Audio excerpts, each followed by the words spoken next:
Hi hello ನಮಸ್ಕಾರ ಎಲ್ರಿಗೂ. Goal foods ಚಾನಲ್ಗೆ ನಿಮ್ಮೆಲ್ಲರಿಗೂ ಸ್ವಾಗತ. ಇವತ್ತು ನಾನು ನಿಮ್ಮ ಜೊತೆ ಶೇರ್ ಮಾಡ್ತಿರೋವಂಥ ರೆಸಿಪಿ ಏನು ಗೊತ್ತಾ, ಉತ್ತರ ಕರ್ನಾಟಕದ ಸ್ಪೆಷಲ್ ಎಗ್ ರೈಸ್ ರೆಸಿಪಿನ ನಿಮ್ಮ ಜೊತೆ ನಾನು ಇವತ್ತು ಶೇರ್ ಮಾಡ್ತಾ ಇದ್ದೀನಿ. ಸಿಂಪಲ್ ಆಗಿ ಹಾಗೆಯೇ ರುಚಿಕರವಾಗಿ ಸೇಮ್ ಟು ಸೇಮ್ ಸ್ಟ್ರೀಟ್ಗಳಲ್ಲಿ ಸಿಗ್ತಕ್ಕಂತಹ ಸ್ಟ್ರೀಟ್ ಸ್ಟೈಲ ಎಗ್ ರೈಸ್ನ ರೆಸಿಪಿನ ಇವತ್ತು ಶೇರ್ ಮಾಡ್ತಾ ಇದ್ದೀನಿ. ಓಕೆ, ಈಗ ನಾವು ರೆಸಿಪಿನ ಶುರು ಮಾಡೋಣ.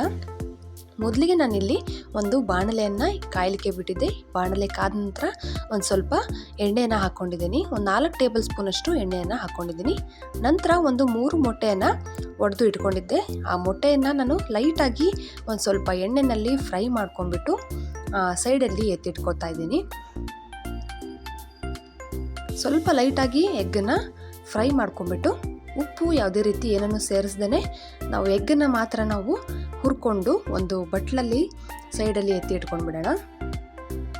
ಮೊಟ್ಟೆಯನ್ನು ಪೂರ್ತಿಯಾಗಿ ಫ್ರೈ ಮಾಡ್ದೇ ಸ್ವಲ್ಪ ಹಸಿ ಬಿಸಿ ಥರ ಲೈಟಾಗಿ ಫ್ರೈ ಮಾಡ್ಕೊಂಡ್ಬಿಟ್ರೆ ಸಾಕು.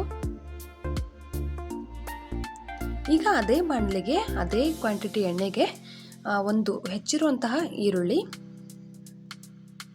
ಹಾಗೆಯೇ ಸ್ವಲ್ಪ ಹಸಿ ಶುಂಠಿ ಬೆಳ್ಳುಳ್ಳಿ ಪೇಸ್ಟು ಇಷ್ಟನ್ನು ಹಾಕಿ ಲೋ ಫ್ಲೇಮಲ್ಲಿ ನಾವು 1 ನಿಮಿಷ ಹುರ್ಕೋಬೇಕಾಗತ್ತೆ.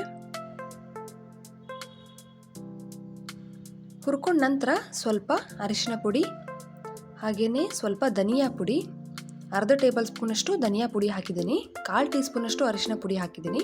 ಹಾಗೆಯೇ ಖಾರ ನಿಮಗೆ ಬೇಕಾದಲ್ಲಿ, ಖಾರ ಜಾಸ್ತಿ ಬೇಕಿದ್ದಲ್ಲಿ ಖಾರನೂ ಸಹ ಜಾಸ್ತಿ ಹಾಕ್ಕೋಬೋದು. ನಾನಿಲ್ಲಿ 2 ಟೇಬಲ್ ಸ್ಪೂನಷ್ಟು ಖಾರವನ್ನು ಹಾಕಿದ್ದೀನಿ. ಹಾಗೆಯೇ ಎಗ್ ಮಸಾಲನ ನಾನು 1/2 ಟೇಬಲ್ ಸ್ಪೂನಷ್ಟು ಎಗ್ ಮಸಾಲವನ್ನು ಹಾಕಿದ್ದೀನಿ. ಕ್ಲೀನಾಗಿ ಒಂದು ಸಾರಿ ಇದನ್ನು ಮಿಕ್ಸ್ ಮಾಡ್ಕೊಂಡ್ಬಿಟ್ಟು ನಂತರ ನಾವೇನು ಫ್ರೈ ಮಾಡಿ ಇಟ್ಕೊಂಡಿರುವಂತಹ ಮೊಟ್ಟೆಯನ್ನು ಹಾಕ್ಕೊಂಡ್ರೆ ಆಯಿತು. ಮೊಟ್ಟೆನ ಹಾಕಿದ ನಂತರ ಕ್ಲೀನಾಗಿ ಒಂದು ಸಾರಿ ಮಿಕ್ಸ್ ಮಾಡಿ ಲೋ ಫ್ಲೇಮಲ್ಲೇ ಹುರ್ಕೋಬೇಕಾಗತ್ತೆ.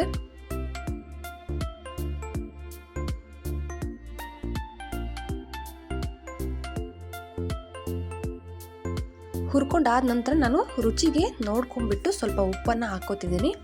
ಉಪ್ಪು ನೀವು ಮೊದಲಿಗೂ ಹಾಕಿದ್ರೂ ನಡೆಯುತ್ತೆ, ಇಲ್ಲಾಂದರೆ ಟೇಸ್ಟ್ ನೋಡ್ಕೊಂಡ್ಬಿಟ್ಟು ನಂತರ ನಾವು ಉಪ್ಪನ್ನು ಸೇರಿಸ್ಕೊಂಡ್ರು ನಡೆಯುತ್ತೆ. ನಾನಿಲ್ಲಿ ಸ್ವಲ್ಪ ನೋಡಿಕೊಂಡು ರುಚಿಗೆ ತಕ್ಕಷ್ಟು ಮಾತ್ರ ಉಪ್ಪನ್ನು ಹಾಕಿದ್ದೀನಿ. ಹಾಗೆಯೇ 1 ಟೇಬಲ್ ಸ್ಪೂನಷ್ಟು ವಿನೆಗರ್ ಅಥವಾ ಲೆಮನ್ ಜ್ಯೂಸ್ ಹಾಕಿದರೂ ನಡೆಯುತ್ತೆ. ಹಾಗೆಯೇ ಒಂದು ಅರ್ಧ ಟೇಬಲ್ ಸ್ಪೂನಷ್ಟು ಸೋಯಾ ಸಾಸನ್ನು ಹಾಕಿದ್ದೀನಿ. ವಿನೆಗರು ಹಾಗೆ ಸೋಯಾ ಸಾಸು ಟೇಸ್ಟಿಗೆ ನಾನು ಸೇರಿಸಿದ್ದೀನಿ. ಎರಡನ್ನೂ ಹಾಕಿದ ನಂತರ ಒಂಚೂರು ಕಲಿಸ್ಕೊಂಡ್ಬಿಟ್ಟು ಒಂದು ಸ್ವಲ್ಪ ಲೈಟಾಗಿ ಎಣ್ಣೆಯಲ್ಲಿ ಫ್ರೈ ಮಾಡಿದ ನಂತರ ನಾವು ಬಾಯ್ಲ್ ಮಾಡಿ ಇಟ್ಟಿರುವಂತಹ ರೈಸನ್ನು ಹಾಕೋತಾ ಇದ್ದೀನಿ. ಉದುರುದುರಾಗಿ ಚೆನ್ನಾಗಿ ರೈಸನ್ನು ಬೇಯಿಸ್ಕೊಂಡ್ಬಿಟ್ಟು ಆರಲಿಕ್ಕೆ ತಣ್ಣಗಾದ ನಂತರ ನಾವು ರೈಸನ್ನು ಸೇರಿಸ್ಕೊಂಡ್ರೆ ಉದುರುದುರಾಗಿ ರೈಸ್ ಚೆನ್ನಾಗಿ ಬರುತ್ತೆ. ಬೇಕಿದ್ರೆ ನೀವು ಉಳಿದಿರುವಂತಹ ರೈಸಲ್ಲೇ ನೀವು ಎಗ್ ರೈಸನ್ನು ಪ್ರಿಪೇರ್ ಮಾಡ್ಕೋಬೋದು. ಒಂದು ಸಾರಿ ಸರಿಯಾಗಿ ಎಲ್ಲನೂ ಮಿಕ್ಸ್ ಮಾಡ್ಕೊಂಡ್ಬಿಟ್ಟು ಗ್ಯಾಸನ್ನು ಲೋ ಫ್ಲೇಮಲ್ಲೇ ಇಟ್ಕೊಂಡು ಒಂದು 10 ನಿಮಿಷ ಕಂಟಿನ್ಯೂಸ್ ಆಗಿ ಈ ರೀತಿ ಕಲಿಸ್ತಾನೆ ಹುರ್ಕೋಬೇಕಾಗತ್ತೆ. ಚೆನ್ನಾಗಿ ಅನ್ನ ಎಲ್ಲ ಒಂದು ಸಾರಿ ಬಿಸಿ ಆದ ನಂತರ ಸಣ್ಣದಾಗಿ ಕಟ್ ಮಾಡಿ ಇಟ್ಕೊಂಡಿರುವಂತಹ ಕೊತ್ತಂಬರಿ ಸೊಪ್ಪು ಜೊತೆಗೆ ಹಸಿ ಈರುಳ್ಳಿನ ನಾವು ಸಣ್ಣದಾಗಿ ಕಟ್ ಮಾಡ್ಕೊಂಡ್ಬಿಟ್ಟು ಮೇಲ್ಗಡೆ ಗಾರ್ನಿಷ್ಗೆ ಹಾಕೋಬೋದು. ನೋಡ್ಬೋದು ಎಗ್ ರೈಸು ತುಂಬ ಚೆನ್ನಾಗಿ ಬಂದಿದೆ ಉದುರುದುರಾಗಿ. ಬೇಕಾದಲ್ಲಿ ನಾವು ಎಕ್ಸ್ಟ್ರಾ ಮೊಟ್ಟೆಯನ್ನು ಸಹ ಆ್ಯಡ್ ಮಾಡ್ಕೋಬೋದು. ರೈಸ್ನ ಕ್ವಾಂಟಿಟಿಗೆ ಅನುಸಾರ ನಾವು ಎಕ್ಸ್ಟ್ರಾ ಮೊಟ್ಟೆಯನ್ನು ಬಳಸ್ಕೋಬೋದು. ರುಚಿ ತುಂಬ ಚೆನ್ನಾಗಿರುತ್ತೆ. ನೀವು ಕೂಡ ಒಮ್ಮೆ ಈ ರೆಸಿಪಿನ ಟ್ರೈ ಮಾಡಿ ಟೇಸ್ಟ್ ಮಾಡಿ ನೋಡಿ.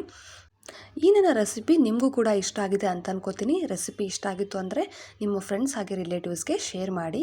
ಸಬ್ಸ್ಕ್ರೈಬ್ ಆಗದೇ ನನ್ನ ವಿಡಿಯೋನ ನೀವು ನೋಡ್ತಾ ಇದ್ದರೆ ಪ್ಲೀಸ್ ನನ್ನ ಚಾನಲ್ಗೆ ಸಬ್ಸ್ಕ್ರೈಬ್ ಆಗೋದನ್ನು ಮರಿಬೇಡಿ.